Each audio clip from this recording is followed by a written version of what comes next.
Hola chicos, ¿cómo están? Hoy entramos a un nuevo tema de caída libre. Obviamente es de física, ¿cierto? Ahora, en este caso la caída libre, ¿cómo la vamos a definir?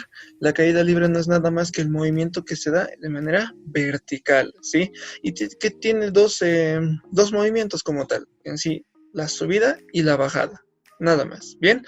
Ahora, si analizamos eso, obviamente, un objeto puede ser, puede ir de bajada si se deja caer de algún lugar, ¿cierto?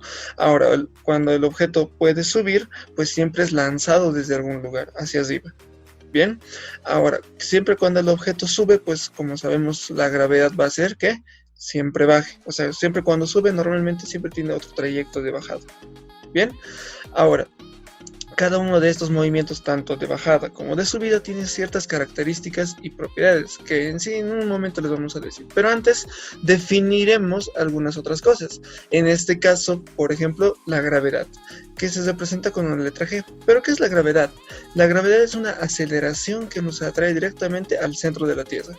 Normalmente a veces nosotros la definimos como si fuera fuerza, ¿sí? Pero que quede claro, la aceleración y la fuerza no son lo mismo. Están relacionados, eso es cierto, pero no son lo mismo, ¿bien? En este caso, la gravedad es una aceleración, ¿bien? Entonces, como la gravedad es una aceleración, siempre va a tener su unidad específica, ¿bien? Ahora también va a tener un valor que sí o sí nos lo tenemos que saber. Para todos los ejercicios lo vamos a necesitar. Y obviamente para la vida también. Siempre les va a servir en algo saber cuánto es la gravedad. ¿Y cuánto es? Siempre vale 9.81. ¿Cuál es la unidad? Como es aceleración, ¿qué unidad se maneja en aceleración normalmente? Pues se manejan los metros sobre segundo al cuadrado, ¿sí? Este es el valor de la gravedad, ¿bien? Pero que quede claro, la gravedad dependiendo de la altura va cambiando. Y este valor, que es 9.81 metros sobre segundo al cuadrado, siempre es a nivel del mar. Bien, obviamente los que tienen playas ahí directamente adquiere este valor. Pero ahora, cada vez que vamos subiendo, o sea que se sube de altura o se aumenta la altura, pues este valor de la gravedad va reduciéndose. Imaginemos esto, digamos que tenemos una persona y que está directamente a nivel del mar, por una playa, digamos, por algún lugar que haya una playa, ¿bien? Ahora, imaginemos a otra persona que está a una altura mayor, mucho, mucho mayor, en este caso, no sé, imaginemos a una persona que está aquí en el alto o por la ceja, ¿sí? En este caso, esta persona que está a nivel del mar, pues va a sufrir una gravedad de 9.81 metros sobre segundo al cuadrado, pero la persona que está a esa altura mucho mayor, pues no va a sufrir eso, va a sufrir menos. Por ejemplo, en La Paz, la gravedad vale 9.775 metros sobre segundo al cuadrado también, pero esto es en la ciudad de La Paz. ¿Listo? Si se dan cuenta, La Paz obviamente está a una altura mucho mayor que a nivel del mar, ¿bien? Y entonces por eso hay esa diferencia en la gravedad. ¿Perfecto? Muy bien. Continuaremos.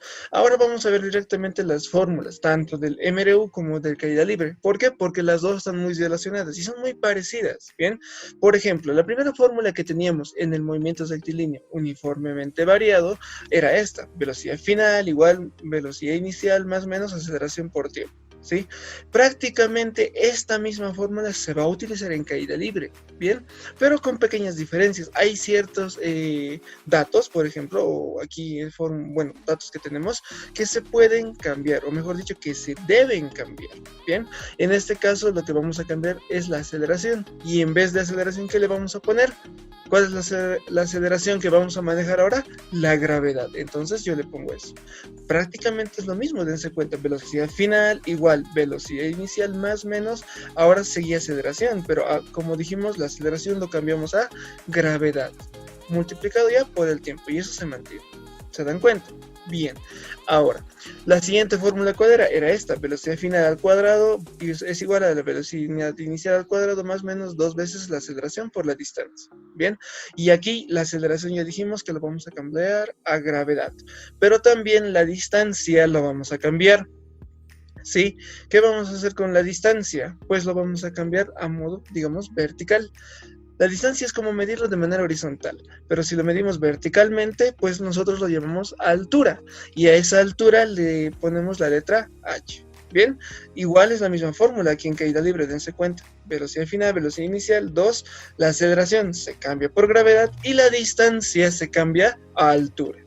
Bien, la última fórmula era esta, que era la más larga, y sucede prácticamente lo mismo. ¿Qué debería ser? La distancia debería cambiarlo a altura y la aceleración debería cambiarlo a gravedad. Y así lo tenemos. Bien, entonces estas son las fórmulas que tenemos que usar para la caída libre. Perfecto. Ahora, en este caso también debemos acordarnos los signos, ¿cierto? Cuando manejábamos en MRV, el signo positivo lo usábamos cuando el objeto estaba acelerando, ¿cierto? Entonces, ¿cuándo usábamos negativo? Cuando el objeto está desacelerando o está frenando, ¿verdad? En caída libre tenemos que aplicar lo mismo, porque tenemos que saber cuándo usar el signo positivo y cuándo usar el signo negativo, ¿sí? Ahora, bien, en este caso el signo positivo, o tal vez mejor dicho, el signo negativo se usa cuando el objeto está subiendo, ¿sí? Porque al subir, la gravedad, ¿qué está haciendo? Está haciendo que baje, o sea, la gravedad quiere que baje siempre hasta el piso o hasta el centro de la Tierra, ¿bien? Por eso le ponemos signo negativo, porque más o menos está en contra de eso, ¿bien? Cuando está de subida, el signo le ponemos negativo. Ahora, cuando está de bajada, como está a favor de la gravedad, ¿sí? Se le pone signo positivo. ¿Perfecto? Muy bien, chicos. Entonces, con estos conceptos ya estamos ahorita formulados. Bien, vamos a continuar con cosas que vamos a aplicar ya en los ejercicios, ¿sí? Por ejemplo, tenemos una condición que es cuando el objeto cae. Cuando el objeto cae pueden suceder dos cosas. La primera es solamente dejarlo caer. Por ejemplo, yo agarro algo en la mano como se ve ahí y solamente lo suelto y va a caer, ¿cierto? En ese momento dense cuenta que sucede algo curioso. Cuando yo estoy agarrando el objeto en mi mano, ¿tiene alguna velocidad? No, ¿verdad? Entonces, cuando yo lo suelto, empieza con esa velocidad que cuando estaba sujeto. Entonces, ¿con qué velocidad es? 0. Entonces, empieza a moverse con una velocidad inicial de 0. ¿Se entiende? Eso es cuando se deja caer el objeto, solamente cuando se suelta. Bien, hay otro caso en el movimiento cuando cae nada más, que puede ser diferente. En vez de dejarlo caer, se lanza.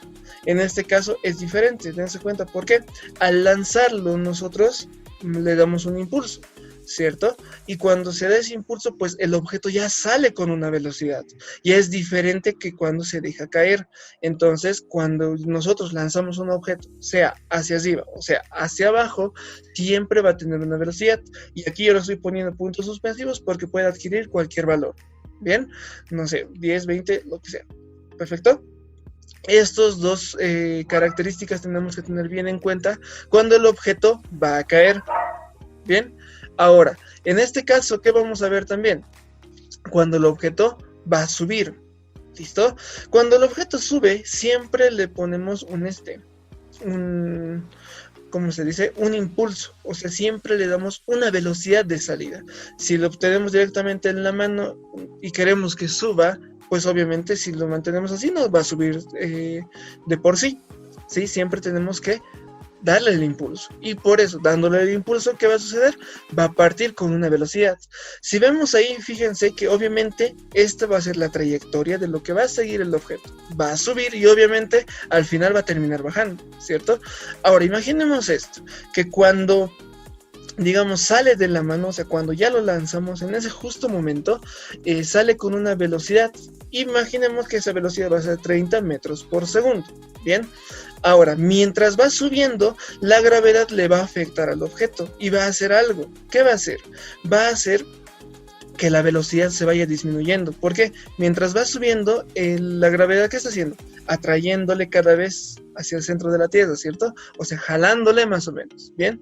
O sea que ha empezado con 30 metros por segundo, pero digamos lo medimos al punto medio, por así decirlo de nuevo, y vamos a ver que la velocidad ha disminuido a unos 15 metros por segundo, ¿sí? Y así va a seguir, cada vez que vaya subiendo su velocidad va a ser menor, menor, menor, menor, menor y menor, ¿sí? Hasta llegar al punto, aquí, a la cúspide, digamos, a su punto más alto. ¿Qué va a suceder ahí? ¿Cuánto valdrá su velocidad? Pues como ya tal vez están deduciendo, en este caso, como cada vez se reduce la velocidad, en ese punto ya su velocidad va a ser 0 directamente, ¿sí? En su punto más alto. Y obviamente llegando a ese punto, ¿qué va a suceder? Pues va a volver a bajar, ¿bien? Ahora, aquí también sucede algo curioso. Cuando empieza a bajar, hay una igualdad que se puede dar, ¿sí? ¿Cuál es esta? Que digamos, si yo quisiera medir en otro punto, en este punto exacto, ¿sí? Que está al mismo punto de lo que he medido antes. Por ejemplo, en el trayecto de subida he medido en este punto su velocidad y era 15 metros por segundo. Y ahora, digamos, si yo quisiera medir en el trayecto de bajada su misma velocidad en ese mismo punto, a esa misma altura, vamos a descubrir que es la misma. ¿Sí? Eso tienen que acordarse. Cuando nosotros medimos la velocidad en subida en un punto, va a tener una velocidad que va a ser la misma cuando va a bajar en ese mismo punto. ¿Se entiende? O sea que directamente en ese mismo punto va a tener la misma velocidad. Si yo quisiera medir en este punto también, que es en el mismo punto de donde ha sido lanzado el objeto, ¿cuánta velocidad va a tener? Obviamente ya lo están deduciendo y va a ser 30, porque con esa misma velocidad estaba en ese punto al partir. ¿Se entiende?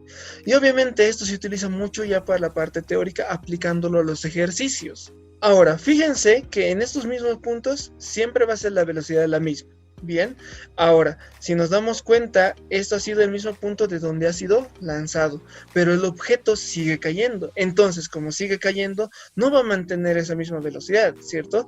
Obviamente, cuando va a seguir cayendo, su velocidad va a seguir aumentando. Y cuando, digamos, va a llegar tal vez al suelo, esa velocidad va a aumentar a unos 45 metros por segundo.